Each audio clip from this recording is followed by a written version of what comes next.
هلت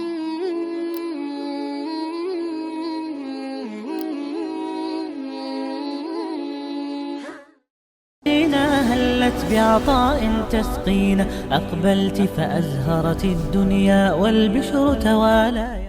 سلطان مراد نے ایک رات بڑی گھٹن اور تکلیف میں گزاری، لیکن وہ اس کا سبب نہ جان سکا۔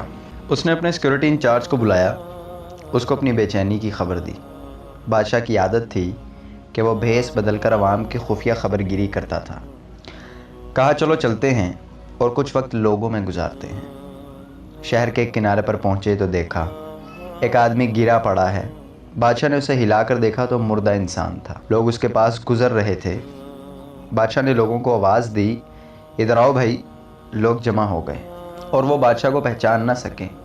پوچھا کیا بات ہے؟ بادشاہ نے کہا آدمی مرا ہوا ہے، اس کو کسی نے کیوں نہیں اٹھایا؟ کون ہے یہ اور اس کے گھر والے کہاں ہیں؟ لوگوں نے کہا یہ زندیق شخص ہے، بڑا شرابی اور زانی آدمی تھا۔ بادشاہ نے کہا کیا یہ امت محمدیہ میں سے نہیں ہے؟ چلو اس کو اٹھاؤ اور اس کے گھر لے چلو۔ لوگوں نے میت گھر پہنچا دی۔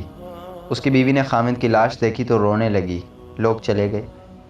بادشاہ اور اس کا سیکورٹی انچارج وہیں کھڑے عورت کا رونا سنتے رہے۔ وہ کہہ رہی تھی میں گواہی دیتی ہوں بے شک تو اللہ تعالیٰ کا ولی ہے اور نیک لوگوں میں سے ہے۔ سلطان مراد بڑا متعجب ہوا، یہ کیسے ولی ہو سکتا ہے؟ لوگ تو اس کے متعلق یہ باتیں کر رہے تھے اور اس کی میت کو ہاتھ لگانے کو تیار نہ تھے۔ اس کی بیوی نے کہا مجھے بھی لوگوں پر یہی توقع تھی۔ اصل حقیقت یہ ہے کہ میرا خامند ہر روز شراب خانے جاتا، جتنی ہو سکے شراب خریدتا اور گھر لا کر گھڑے میں بہا دیتا اور کہتا کہ چلو کچھ تو گناہوں کا بوجھ مسلمانوں سے ہلکا ہوا۔ اسی طرح رات کو ایک طوائف کے پاس جاتا اور اس کو ایک رات کی اجرت دے دیتا اور اس کو کہتا کہ اپنا دروازہ بند کر لے، کوئی تیرے پاس نہ آئے۔ گھر آ کر کہتا الحمدللہ آج میں نے کچھ بوجھ ہلکا کر دیا ہے۔